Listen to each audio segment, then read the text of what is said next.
As usual on Mondays, we'll have TJ Lang in studio for the 9 o'clock hour. Get some of his thoughts on where the Lions sit today. It's some of his thoughts, some of the big stories around this team. Got Overreact Gyms coming up at 8:35. College pros, bunch going on from this past weekend, the extended holiday weekend. Good morning, 97.1, Jim Costa, John Jansen, Heather Park, Gov and Greg producing Behind the Glass with us. And good morning to everybody across the state. Yeah, coast to coast. In the state of Michigan, we're all over the place now. So welcome in, and we hope to hear from you. Phone number's 248-539-9797. And, John, quick shout-out to you rocking your Detroit Catholic Central shirt today. State champs, Division I last night. It was a late night. Didn't get home until about 1:30, but this is why I love high school football in a number of different cities. It was the parents, the fans welcoming the buses home. It's as hometown as it gets. It was so much fun. Hats off to the Shamrocks, Coach Asante. Great job this year. I know that it was the unfinished business. They came up short. They lost to Cass Tech in the semifinals last year. This year, they got it done, and it was fun. And there was a big fella. It's Benny Azuka, left guard, and I know he's going to be playing college football come next year, but with, I think it was about 5 minutes left in the game. Quarterback under duress. Everyone's flowing that way. Quarterback throws up a ball, and big old Benny Azuka, about 6'4", 320 pounds, intercepts it, and then goes bumbling, rumbling, stumbling down the sidelines for a touchdown. It was so much fun. He's a great kid, but it was a lot of fun. And hats off to a lot of thanks to the Ford family and Ford Field. For anybody that was down there on Friday or on Sunday for the state championship games, they are not making any money on this. But to be able to have that facility at this time of the year, they do a great job of hosting. So thank you to Ford Field, everyone that works there. Very friendly, very communicative, and for the Ford family for allowing that to happen. Jack get in the game? He did.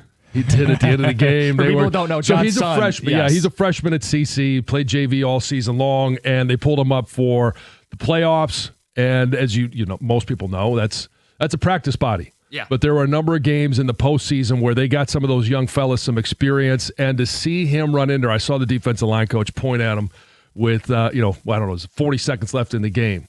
He runs out there and Dad's up in the stands, got the video rolling. I'm sending it to everybody I know, and yeah, it was a lot of fun. So now you didn't get a chance to play for a state championship, did you? No. I told Jack that last night. I'm like, hey, bud, you're doing things that I didn't get a chance to do. Hopefully someday he gets a chance to play for a Super Bowl too.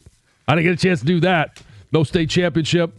I took care of the one in the middle, but nothing on the front end or the back end. So 1 o'clock you get back last night. Yeah, it was an early morning. I'm sure Jack was having a great time. So. Oh yeah, and they got the day off today too to celebrate the championship. So it was a fun week. It was a fun Sunday. The weekend not so great with what happened on Thursday and obviously what happened on Saturday, but it ended on a high note. Oh, glad you had that at least. Yes, for a silver lining. It was a tough weekend in sports. Mm-hmm. Let's get to Lions head coach Dan Campbell.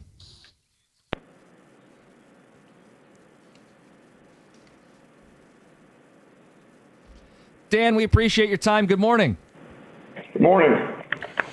So you got to reset. And let's start with Frank. What was the communication? Was that you guys reaching out to him or him reaching out to you in regards to him possibly coming out of retirement? No, I mean, he wanted to play, so he wanted to give it another go and felt like he could do it. And, and then we obviously brought him in on the physical, and he had something going on there that it was going to take a while to get that thing rehabbed and fixed. So obviously it just didn't make sense at that time. We love Frank, appreciate Frank, man, and wish him best of luck as always. He'll always be a Lion. I know it doesn't matter this year, but is there any indication that maybe he'd want to be a part of the organization next year? No, I mean, I have no indication of that.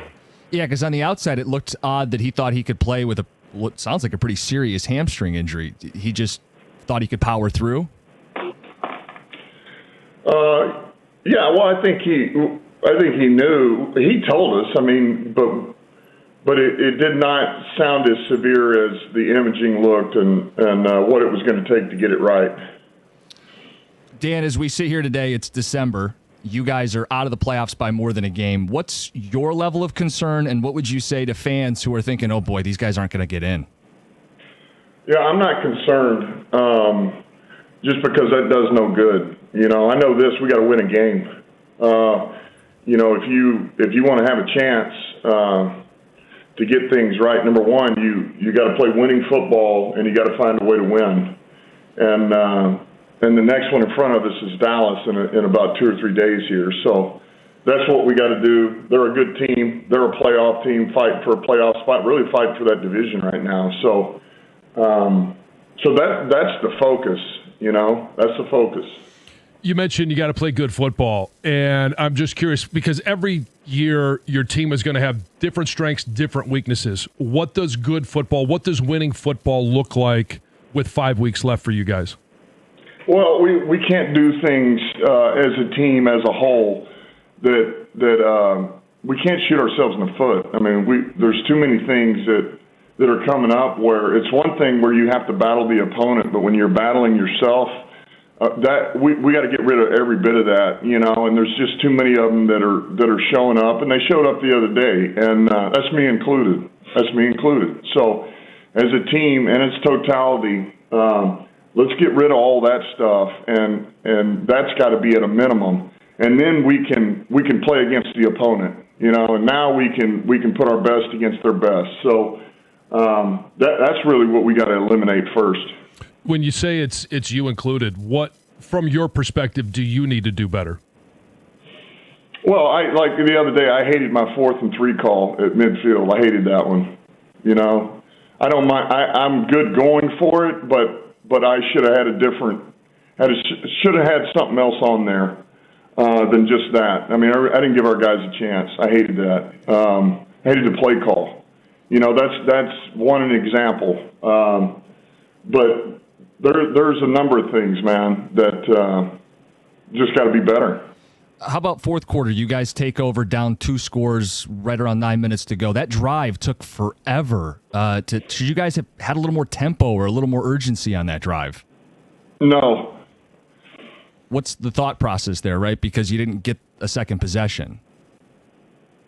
Yeah, we're playing for one more possession because we can do that, but now you're playing into the hands of what Green Bay does best. They pin their ears back and they rush with that front 4, or they pressure you with 5 or 6, and so that was not the best way to go against these guys. All right, so we just needed to find a way to move the ball, get it down there, pull this thing within one possession, and that's what we did. And now you need one stop, and you get the ball back, and you go. But the number of times that's gotten teams in trouble when you watch them against Green Bay, that's an issue. That's what they do well. Micah Parsons is pretty good. Want to go 4th downs in general. Social media loves it when you go for it, and you guys have converted so many of them over the last few years. You know, they talk about putting your game balls in a wheelbarrow, right? But this year, you guys haven't converted those as often. I don't know if it's personnel, execution, whatever the case may be. Is that an adjustment that you guys need to make where you don't go for it as often because you're not converting them as often? Well, I think it depends. You can't do it just by, we just don't convert, so we're not going to go for it anymore. I think it's got to be, it's week to week. You know, I mean, look, the Giants, I don't think we went for any 4th downs. I don't think they really came up. The situation really didn't arise. And then we had 2 the other day that did. And, you know, one of them I hated my call. The second one, you know, we didn't get it done. That's all. But, you know, there's some give and take there. We played those guys last year and we got 4 out of 5. And really that was the difference in the game overall. I mean, is really 4th down. You know, they made plays in the criticals and we didn't. And, one of the things in those moments is if you're going to throw the ball, is being able to protect Jared Goff. On the flip side, being able to pressure Jordan Love. The last couple of weeks, the hurrying the opposing quarterback hasn't been there. Who or what needs to happen to apply more pressure on opposing quarterbacks? Well, believe it or not, there wasn't a ton of these to where you got time to get in there. But we've got some guys that have some one-on-ones, and they have to win. And they're the guys that we put in position to win that one-on-one. And they've got to apply pressure. Now, there's some of these where, shoot, man, the last play of the game, we got pressure right in his face, and he's falling off his back foot, throws it up, they make a hell of a play. I mean, good for them. But Love does a good job of backing out of there and making throws off platform. And he played a damn good game. But, yeah, can we be better? Yeah, we can be better. We can be better everywhere, though, too. That's across the board. Why didn't you think Aiden had a better day on Thanksgiving? I mean, from the outside looking in, we didn't see him speeding up the quarterback nearly the way that we have in other games. Well, I look at everything that Hutch does. I know that so much of it is about just the sack line, but I also look at everything. And look, it's always going to be. You ask him, he's going to tell you the same thing. Of course, he's always going to want more. Who doesn't? I want more. I want to be better. You always want to be better, but he does a million jobs for us too, and he does more than rush the quarterback. And he's in there full tilt. I mean, he played over 60 plays, plays the run, plays the pass. Chip nudge, it's not an excuse, but yeah, we're always going to want more, and there again, I want more. The interior of the offensive line, what can you guys do, and just the all five in general, to be more productive against the better defenses, running the ball, but also protecting Jared Goff? I'm sorry, say that one more time. But just the interior of the offensive line, and then I said, let's include all five guys. The protection of Jared Goff, the run game against guys like Micah Parsons, against defensive fronts like you're going to see against Dallas. What can be done to be more productive in those areas? Well, we looked at some things yesterday, for example, starting the run game. I mean, I go back to what we talked about. Man, we can't beat ourselves. Let's start with not beating ourselves first. I mean, there's some stuff where it's a game of angles, man. Get your angle or better technique at the first step or the first move, and it's all of a sudden you do that, and this guy's not in the hole, and now look what Gibbs or Montgomery does with this ball. And it's literally that. We're talking about 6 inches. And just do that. It's the same stuff you do every day in individual that you're coached to do. And it makes a difference, especially with the guys we have in the backfield.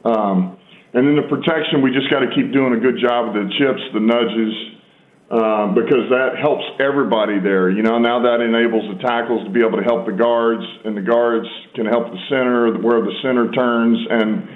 But it takes everybody doing that and everybody trusting that's coming. Now, when you do that, you're not getting as many out in the routes. That's okay. But we just got to keep doing that and keep doing a better job of it. Can we get a quick update on St. Brown, just if you think you play this week or what the prognosis is there?